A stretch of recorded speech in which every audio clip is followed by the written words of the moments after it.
Bismillahirrahmanirrahim. Rabbi zidni ilma warzuqni fahma wa alhiqni bissolihin. Amin.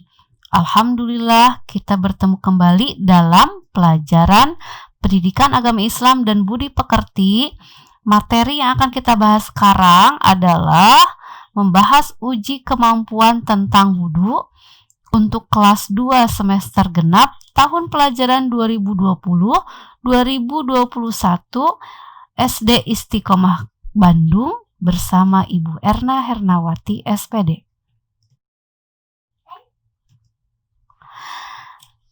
Yang akan kita bahas sekarang adalah latihan soal uji kemampuan. Tapi sebelumnya Bu Erna simpulkan kembali bahwa sebelum melakukan sholat kita wajib untuk berwudu. Dan kita sudah mengetahui bahwa yang termasuk rukun wudu itu adalah kita punya niat, kita berniat dalam hati untuk melaksanakan wudu. Kemudian membasuh muka, membasuh tangan sampai siku, mengusap kepala dan telinga, kemudian membasuh kaki sampai mata kaki. Dan yang terakhir adalah tertib. Artinya bahwa tertib itu melakukan wudhu secara berurutan. Nah, dan jangan lupa kita disunahkan untuk membaca doa. Doa sebelum berwudhu dan doa setelah berwudhu. Nah, insya Allah dan Bu Erna yakin semuanya pasti sudah hafal ya. Kalau doa sebelum wudhu, kita baca basmalah, Bismillahirrahmanirrahim. Kemudian doa sesudah wudhu, baca syahadat, Asyhadu an la ilaha illallah wahdahu la syarikalah wa asyhadu anna Muhammadan abduhu wa rasuluh. Mari kita sekarang kerjakan latihan uji kemampuan yang ada di halaman 74. Kita bahas mulai dari bagian A. Pilihlah jawaban yang tepat. Nomor 1. Wudu artinya A. Bersuci, B. Mandi, C. Mencuci. Nah, wudu artinya adalah bersuci. Jadi nomor 1 jawabannya A. Kemudian nomor 2. Sebelum sholat, A. Mandi dahulu, B. Wudu dahulu, C. Hujan-hujan dahulu. Nah, ini berarti pasti jawabannya adalah yang B. Sebelum sholat harus wudu terlebih dahulu. Lanjutkan nomor 3. Bersuci artinya A. Membersihkan kaki, B. Membersihkan tangan, C. Membersihkan kotoran. Jawabannya adalah C, yaitu membersihkan kotoran. Nomor 4. Wudu merupakan wajib sholat. Hal yang wajib dilakukan sebelum sholat. Maksudnya begitu ya. Nomor 5. Setelah buang air kecil harus A. Berlari, B. Bersuci, C. Mandi.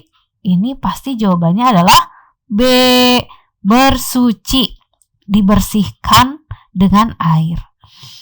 Kemudian nomor 6. Niat wudu dibaca waktu A. Membasuh tangan, B. Membasuh kepala, C. Membasuh muka. Jawabannya adalah niat wudu dibaca pada waktu. Nah, ini dikoreksi untuk nomor 6 ya. Niat itu di dalam hati, tidak usah kita zaharkan, kita sebutkan saya mempunyai niat untuk berwudu ya, tidak usah. Kita pergi ke tempat berwudu artinya dalam hati kita sudah mempunyai niat untuk berwudu.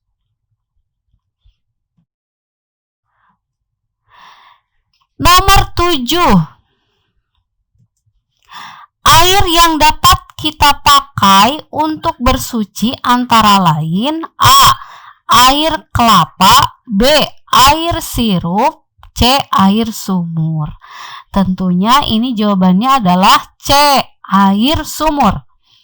Kemudian nomor 8. Setelah membasuh telapak tangan, kemudian A. Mengusap kepala, B. Membasuh muka, C. Membasuh kaki. Nomor 8 jawabannya yang A.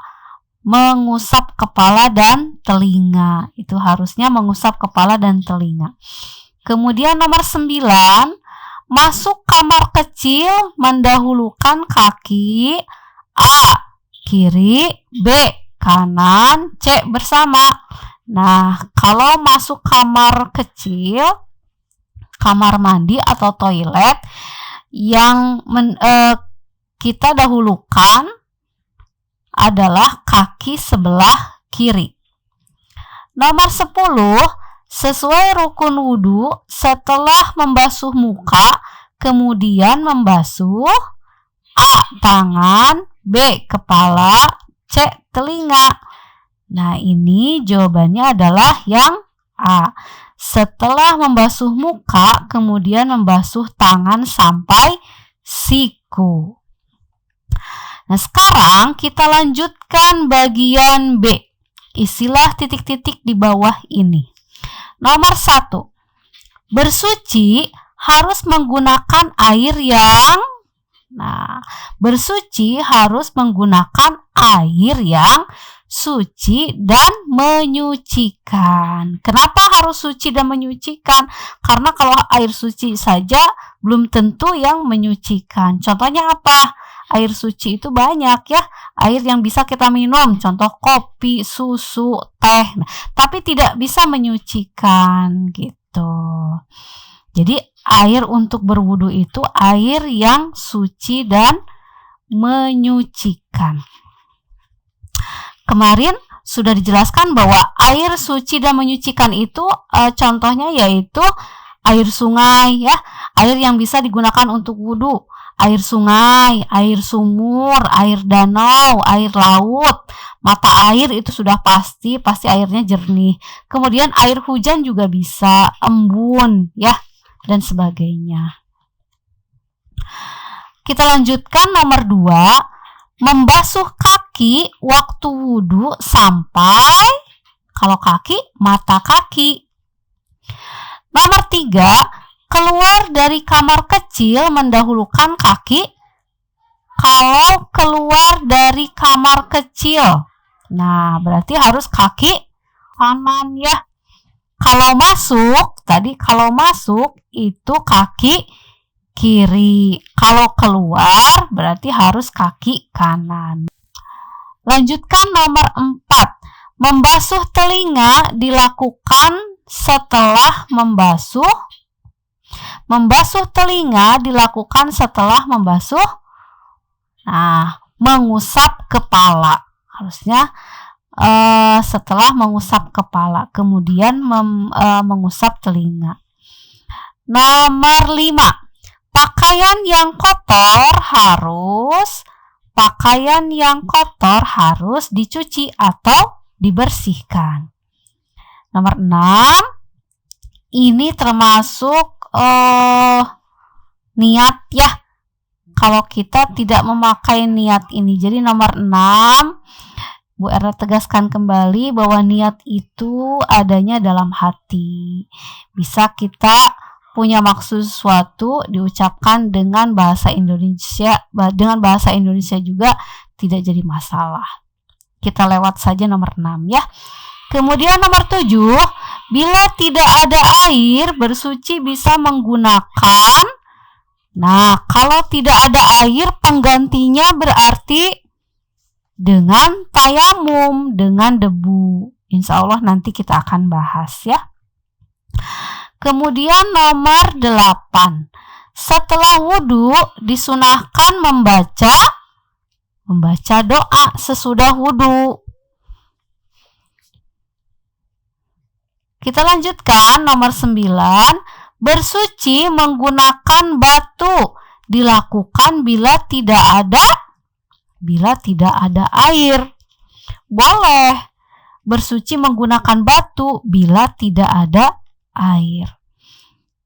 Kemudian nomor 10, ketika berwudu membasuh tangan sampai siku. Nah, itulah jawaban untuk bagian B.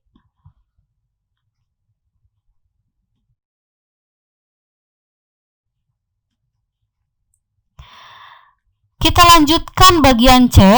Jawablah pertanyaan-pertanyaan di bawah ini. Nomor 1. Berapa kali disunahkan membasuh anggota badan dalam wudu? Berapa kali disunahkan membasuh anggota badan dalam wudu? Jawabannya 3 kali, kecuali mengusap kepala dan telinga dan membasuh kaki hanya 1 kali. Jadi semuanya 3 kali, tapi ada yang 1 kali saja, yaitu ketika kita mengusap kepala dan telinga itu hanya 1 kali, dan membasuh kaki sampai mata kaki itu juga hanya 1 kali.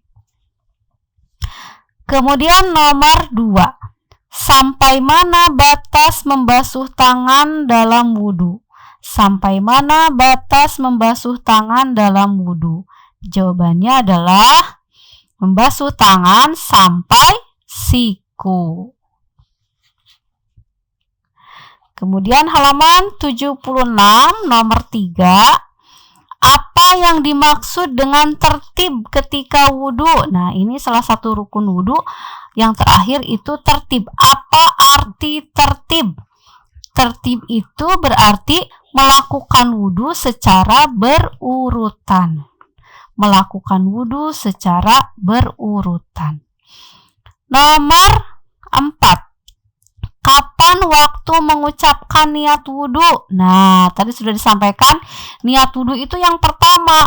Kita pergi ke tempat wudu saja, artinya kita sudah punya niat dalam hati untuk melakukan wudu. Nomor 5. Apa yang dilakukan setelah selesai wudu? Nah, kalau sudah selesai wudu, jangan lupa untuk berdoa setelah wudu. Baru kemudian kita melaksanakan sholat. Nah, itulah jawaban bagian A, B, dan C. Kita lanjutkan. Di halaman 76 ada kreativitas. Nah, ini perintahnya, berilah tanda centang pada gambar yang menunjukkan hal yang dapat membatalkan wudu. Jadi di sini ada 5 gambar.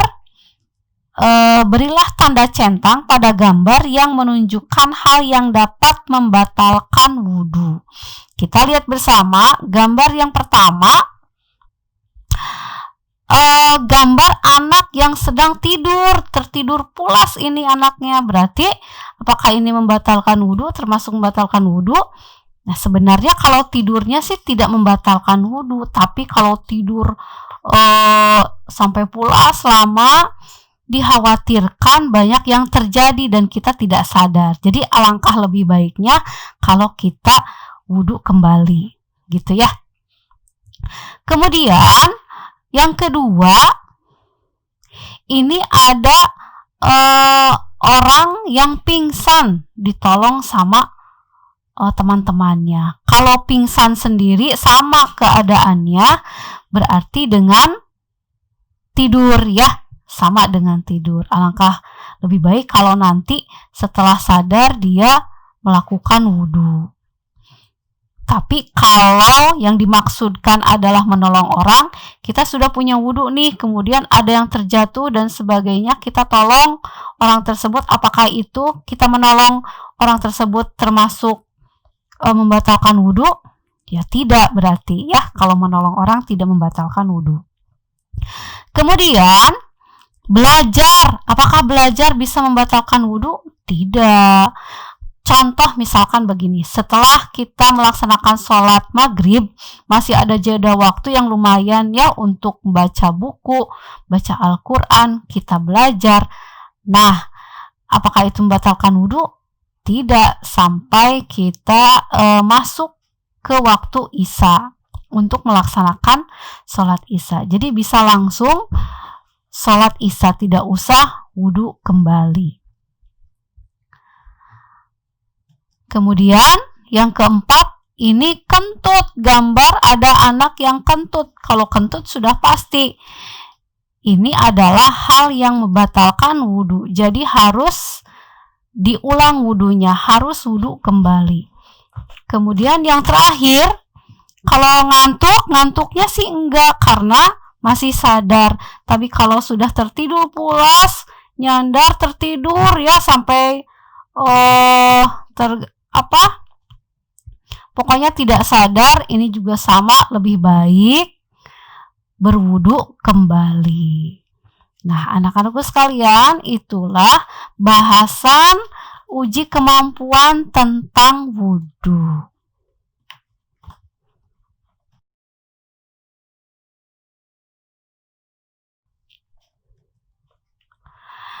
Demikian penjelasan tentang wudhu.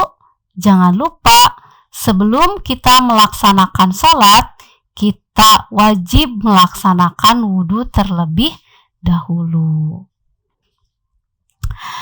Persiapkan diri untuk ulangan materi tentang wudhu. Insya Allah dilaksanakan minggu depan ya. Baca kembali, kemudian amalkan wudhu ini dengan tertib, dengan beraturan, dan jangan lupa untuk membaca doa sebelum dan sesudah wudhu. Demikian dari Bu Erna, mudah-mudahan dapat dipahami dan bermanfaat untuk kita semuanya. Semoga kita semuanya selalu dalam lindungan Allah Subhanahu wa taala, diberikan kesehatan. Syukran kasiron. Wassalamualaikum warahmatullahi wabarakatuh.